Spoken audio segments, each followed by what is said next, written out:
Should there be any early concerns about Bryce Young's turnovers, and have the Panthers found quality depth on defense?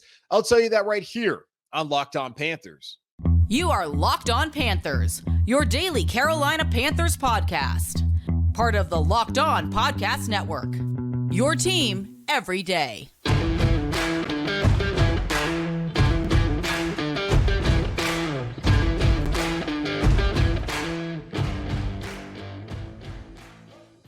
Into another edition of the Locked On Panthers podcast, a part of the Locked On Podcast Network. I'm your host, as always, Julian Council, talking Carolina Panthers with you every Monday, Tuesday, Wednesday, Thursday, and Friday. Your team every day. That's our motto here on the Locked On Podcast Network. Subscribe or follow for free on YouTube or wherever you listen to your favorite podcast. And be sure to follow me, Julian Council, on Twitter at Julian Council, where on Fridays I answer your weekly Friday mailbag questions either at me or DM me over on Twitter to get those questions into me now. The pads are coming on a Monday for the Carolina Panthers as they begin week 2 of training camp down in Spartanburg, South Carolina, on the campus of Wofford College for the 28th time. And year 29 is still up in the air as some reporters are trying to get an answer of what the Panthers are going to do with training camp moving forward past this season. That's TBD, but we know right now the Carolina Panthers are preparing for the 2023 season once again down there at Wofford. They started off last Wednesday. We're out there on Thursday, had a private walkthrough on Friday, and then Saturday was back together Saturday in the NFL as Carolina Panthers were there at Gibbs Stadium. So a lot to take away from the first couple of days of training camp, and I will preface all this by saying I do not have boots on the ground. I am, like you, having to read some things and try and monitor Twitter. I guess it's also called, or maybe it's X now. I'm not really sure what's going on with all of that. So I'm having to monitor this stuff from afar here in Charlotte, but that hopefully will change very soon. But I talk to some people who are down there, so I get some more insight that I try to pass along to you and give you my perspective and my takeaways from the things that are being reported and are happening down at training camp. So right here, doing my best to give you the training camp coverage without being there daily, considering I have another job, and this is what I do on the side. But I'm still going to go out here and give you my thoughts on the team ahead of the season and break it down as best as I can for you, and always try to bring in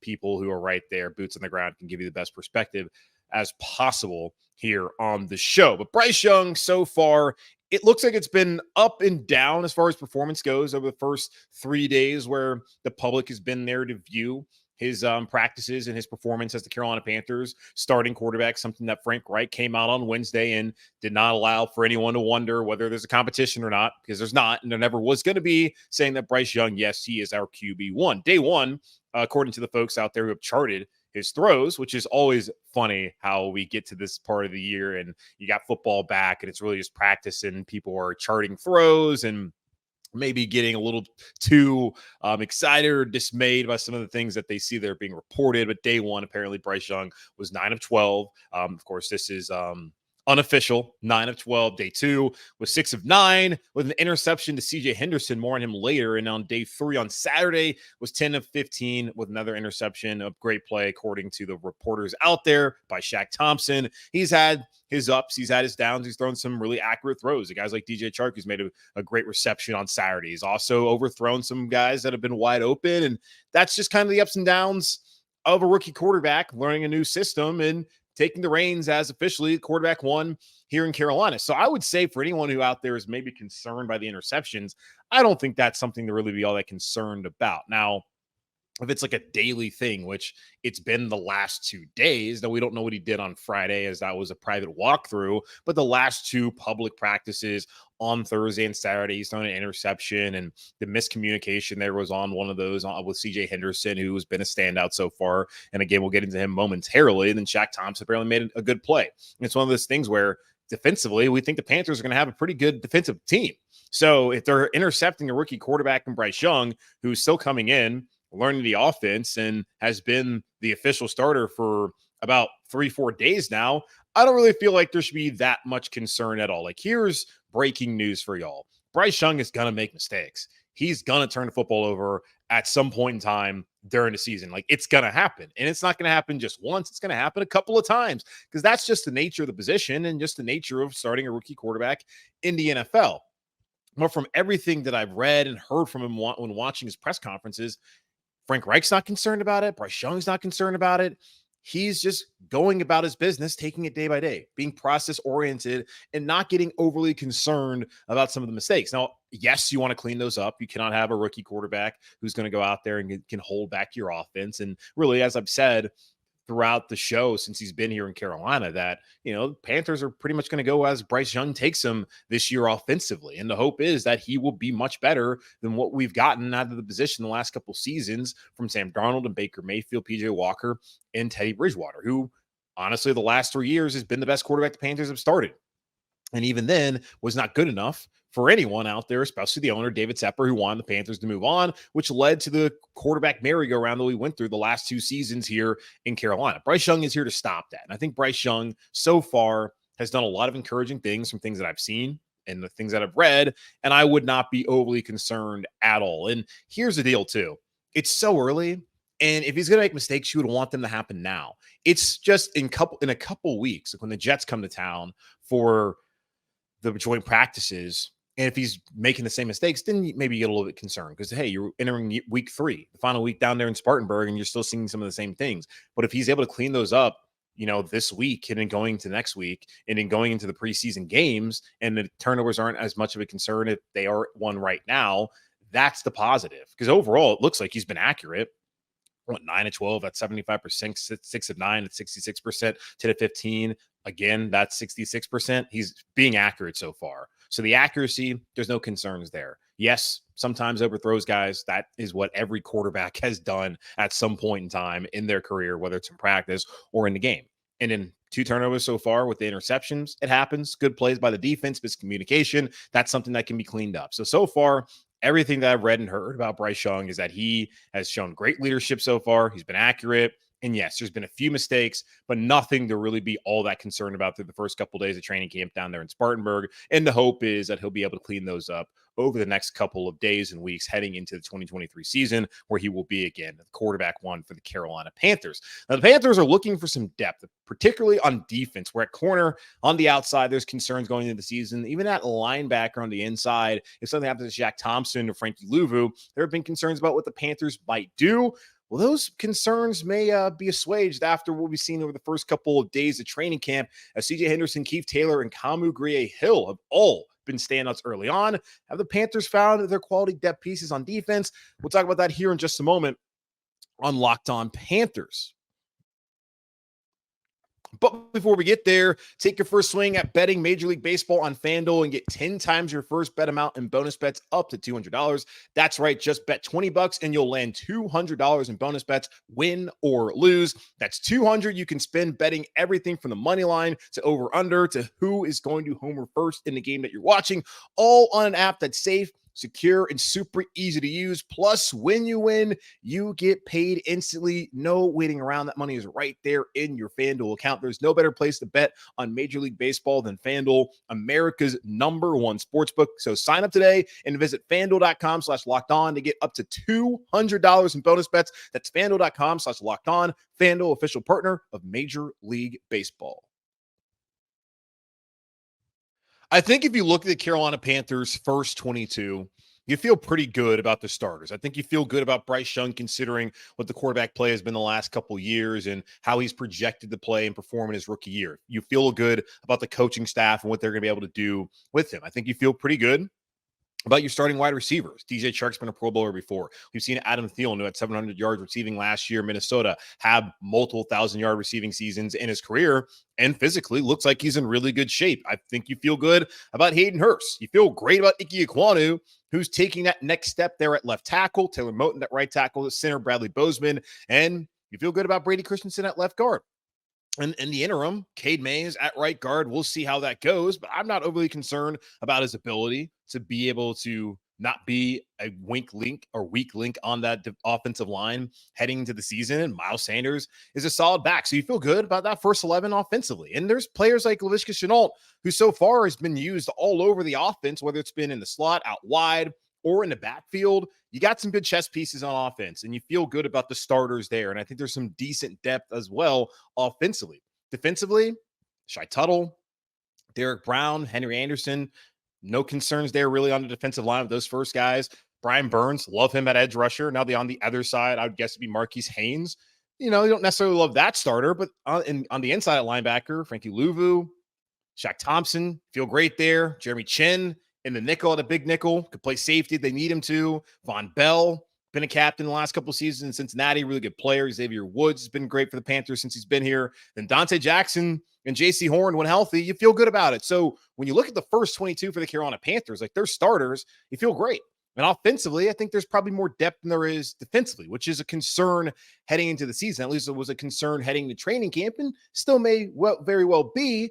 But so far through the first couple of days, it looks like the Panthers may have been able to find some answers there as far as their depth concerns at outside corner and at inside linebacker. Starting off at cornerback, we have seen over the last couple seasons when J.C. Horn and Dante Jackson have gone out, the Panthers have struggled mightily with the backups, C.J. Henderson and Keith Taylor. Keith Taylor allegedly had a really good day on Saturday there at Gibbs Stadium, and he's made some plays. But C.J. Henderson is one who's been one of the early standouts of training camp so far. And this is a story that we heard last year when Steve Smith Sr. was on WFNZ, the local radio station here in Charlotte, talking about how C.J. Henderson's out there locking up every single receiver out there. Now, we did find out that just proved that the wide receivers in Carolina weren't very good, as we saw last year, aside from DJ Moore, really struggled there at wide receiver. And it turned out to really be fool's gold because the Panthers wide receivers weren't all that quality last season. And that C.J. Henderson, once the season started, he really struggled. But so far, he's going out there and he's again making some plays. Had the interception on Thursday, Bryce Young. Now there's a miscommunication, but either way, C.J. Henderson able to make them pay. And we saw last season, C.J. Henderson made a couple plays there. Had a big interception against Atlanta in that first game against the Falcons that could have helped set up the Carolina Panthers for winning that football game. He's had his moments, but he's also had all his struggles so far, which is why the Carolina Panthers, when they had the decision back in May to exercise fifth-year option, declined to do that. And Henderson was asked about that on Saturday and said that for him, it's a make or break year, that he's got to go out there and earn mine. And with his back against the wall, he feels like that's when he does his best. So we'll see. That's the thing about it, too, that I think is a little frustrating for anyone out there who's watched him play, because obviously the guy has talent. He doesn't go in the top 10 of the draft if he didn't have talent. He has the size and length that the Carolina Panthers and a lot of teams would like to have at that cornerback position. But when Sunday has popped up, he has not been ready to play. He has not played at that high. He may have been ready to play, but he has not performed at the level that you would expect out of a top 10 pick. And some of the Carolina Panthers gave up assets to acquire by giving up Dan Arnold and that third-round pick Jacksonville. And in his defense for C.J. Henderson, it's not like he's had a lot of stability. Start off in Jackson with Doug Marrone, then gets Urban Meyer's clown staff there, then gets traded to Carolina. He has to learn a new defense and come out immediately against Dallas, where he gave up that touchdown to Amari Cooper, which not a great situation for him to be in. That day in Dallas, you have to imagine the Cowboys wanted to get that matchup, and they got it, and it worked out for them in their favor. Then having to step up later on in the season, once Dante's out, JC's out, of course, for the season there in 2021. You have Stephon Gilmore go out. Not a great situation for C.J. Henderson coming into Carolina that year. Then he gets a full offseason, still in the same defense, and we saw week 1 against Cleveland and the Browns that, hey, there we go. He's still struggling. So he's had his moments where he's been able to make some plays, but he's also really struggled when the Carolina Panthers have needed him.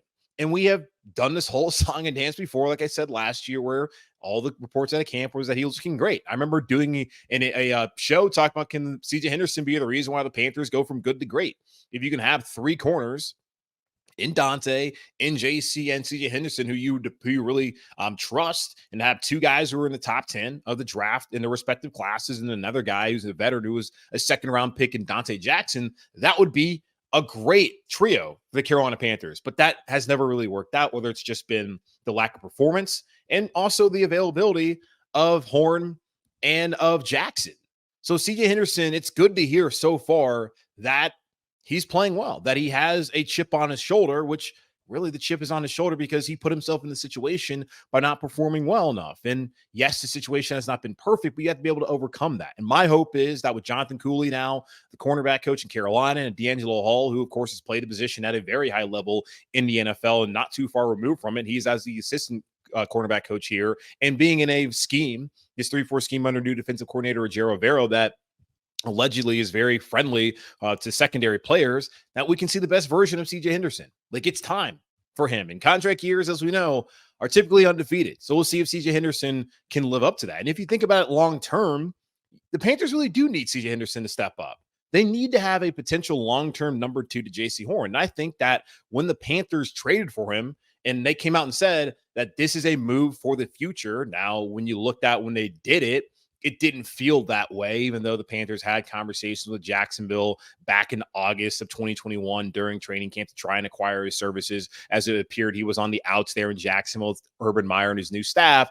Just at the time, the Panthers had just lost JC Horn for the season, and it really felt like they were going out there and bringing in Henderson and hoping that he would be a starter for them, as they did put him in situations that probably weren't the best for him starting off, but he was someone who they really felt like could help them down the road. And so far, that has not been the case. But when you look at the financials and the Panthers, I know they restructured the deal of Dante Jackson and they've worked some things out. And the thing is, there's going to be some dead money there. If they want to move off of Jackson this upcoming season, they could do that. I mean, or after the season, next offseason, they could do it and save $10.6 million if they designated him as a post-June 1st cut. And that would be made possible if Jackson struggles this year coming off of that Achilles, but really if Henderson comes out and turns out to be a player who they think can help them and be that number 2 to JC Horn long-term, because here's the deal.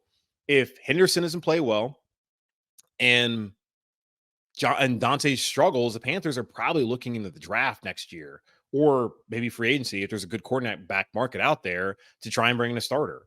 So for Henderson's sake, as far as his long-term prognosis in the NFL and outlook, and for the Panthers to try and find someone there opposite of JC long term, like they really need CJ Henderson to step up and for this to be true and not to just be fool's gold like we saw this time last year where it seemed like he was playing well, but once the season rolled around, that was not the case. So for me, it's still hard to buy in to the hype because we heard the same thing last year, but I'm certainly hoping that CJ Henderson and Keith Taylor as well are going to truly turn out to be quality depth pieces on defense for the Carolina Panthers at a position where they certainly need it. Now, another position where there was concern going into the year as far as depth goes was inside linebacker. As Shaq Thompson, Frankie Louvu, those guys played a ton of snaps last year, were both phenomenal. But if something were to happen to them, there's certainly a concern of whether there would be someone back there to help him. Well, it looks like Kamu Grugier-Hill is someone who's really made a name for himself early on and has garnered the praise of Shaq Thompson, who came out and said that Kamu is just one of those guys that's a silent killer. They brought him in for special teams, but I definitely think he's going to be one of those guys playing defense. They got to put him on the field somehow, some way. He's been making plays. He's fast. He's smart. He's a veteran. I feel like you got to find a way to get everybody on the field. You definitely got to find a way to get him on the field. And he was someone who day one had an interception of Andy Dalton. I heard Mike Kay, the Charlotte Observer, who's on the show 2 weeks ago, asked a question about Kamu, who has a relationship with his staff dating back to his time in Philadelphia, where he was a part-time starter back when they won a Super Bowl. Then he started 14 games back in 2021 with the Houston Texans, had 108 tackles that year, 13 tackles for loss. Last year was more of a special teams guy when he was in Arizona, but then when he found his way back to Houston, started 6 games there, had 40 tackles. So he's a veteran, like Shaq Thompson says, who has played and has had a really good experience so far. So have someone who comes in and has been a good special teams player, and you can bring him primarily for that, but is also someone who can step up and who can play alongside Shaq and with Frankie. That helps. And think about it too. Say on third downs, and we talked about this outside linebacker, what are they going to do there? And Scott Fitterer said last week that the Panthers won't just primarily use, or not just solely use Frankie Louvu at inside linebacker, that he'll get opportunities to rush the passer. Just think about on third down, where the Panthers can have Brian Burns, of course, at outside linebacker. Then in the middle, Shaq Thompson. They can bring in Kamu Grugier-Hill, put him there in one of the inside linebacker spots, and then kick Frankie Louvu out to the outside to be an edge rusher on third down situations. Like, that allows the Panthers to be even more multiple and gives them more opportunities to utilize and get some of their best players out on the field. Because you can have those guys out there. You got Jeremy Chin in his situation.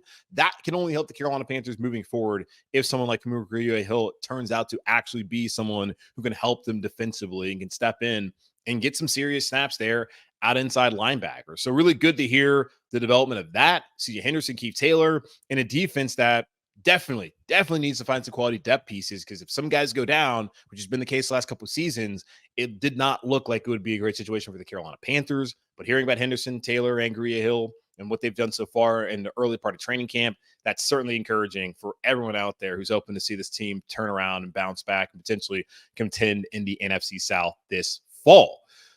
Oh, that's great. But we don't know until the pads come on. And Frank Reich has been telling us that for months, that we'll find out once the pads come on. Well, they come on Monday. So what will that look like? And what kind of competitions will now take more shape once those do come on? We'll talk about that here in just a moment on Locked On Panthers. We'll find out when the pads come on. That's what Frank Reich's been telling the media since OTAs and mandatory minicamp as far as competitions go, and really finding out which players can make the 53-man roster out of camp here in Carolina. Well, we find out on Monday as the pads do come on Monday morning, as the Carolina Panthers are back on the practice field after having Sunday off. And I'm ready to see what it's going to look like. We talked about Bryce Young earlier. We've seen some of the mistakes he's made, but he's also looked pretty good. We're going to really get to understand what Bryce Young is able to do in this offense, as he'll be facing a live rush. Now, yes, he's wearing a red jersey. They can't touch him, but things are going to change a little bit with the physicality that's going to actually be out there on the football field starting on Monday morning. And another position group to look at right guard. Cade Mays has been sliding in there as a starter at right guard in the absence of Austin Corbett, who started off on PUP, but could be back sooner rather than later, depending on how he's able to recover from that ACL tear, as that will be something to monitor once we get closer to roster cutdowns. We're going to really find out whether Cade Mays is up for the task against a new rebuilt defensive line. Going to see Shai Tuttle out there, Deshaun Williams, some of these other players who are going to try and make the roster, like a Marquis McCall, who so far, from everything I've read, so has turned out to be still a solid player, as one of those Matt Rule holdovers who made the roster after an excellent training camp and preseason last year in 2022. Going to find out a lot about what they have in the defensive line and whether Cade Mays is the guy there at right guard. But one position group I'm definitely looking at once pads come on Monday is there at outside linebacker and at edge rusher, as Marquis Haynes missed Saturday's practice. He's dealing with a back issue. I'm not quite sure whether he'll be available on Monday, kind of one of those day-to-day situations. Got to see how it plays out. And anyone out there who's had back issues knows just how troubling that can be. So hopefully Marquis Haynes will not be injured long-term. That won't be something that lingers, as he's someone the Panthers are absolutely counting on at outside linebacker and at that edge rusher spot opposite of Brian Burns this upcoming season. But that now allows some players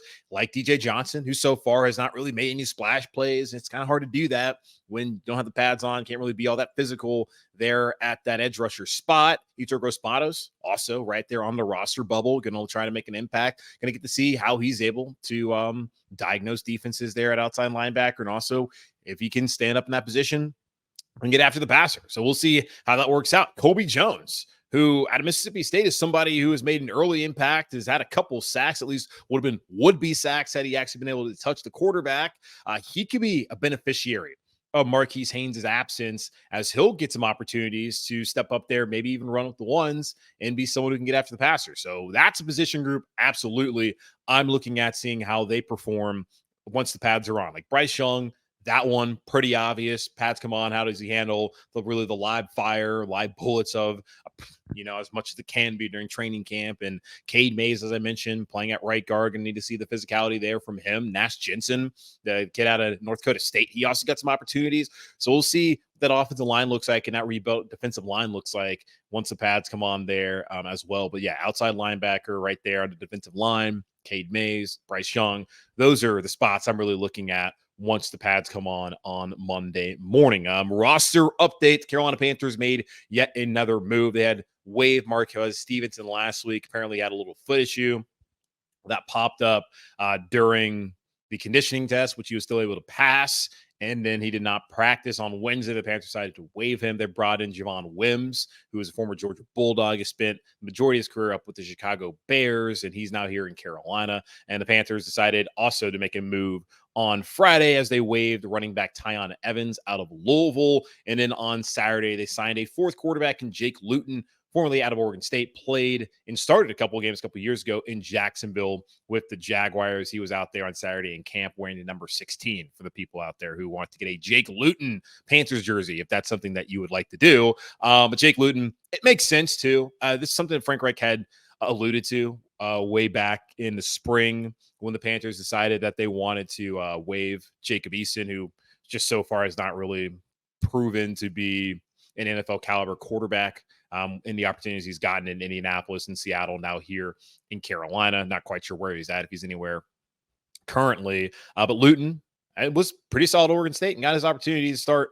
So having someone that's sort of experience, but also you want to get another quarterback out there. And at the time when they decided that they wanted to move off of Jacob Eason, it was about getting Matt Corral more reps. And Frank Reich had said then that, hey, they would look at potentially bringing in a fourth quarterback once training camp comes along. And it would make sense too, because you get to the preseason, and if their plan really is to get Bryce a lot of reps, get Matt Corral a lot of reps, and not really to play Andy Dalton that much, if at all, then you should bring in a fourth quarterback. Because you don't want to have Matt Corral in a situation like last year where he's behind a patchwork offensive line and then he gets hurt, because that does not help his development at all. Now, I'm not saying that Jake Luton needs to be the punching bag back there, but you would rather have him in that situation that Corral was in last season than having Matt Corral, someone who the Panthers still want to invest in, still want to develop, and potentially, he could be the backup.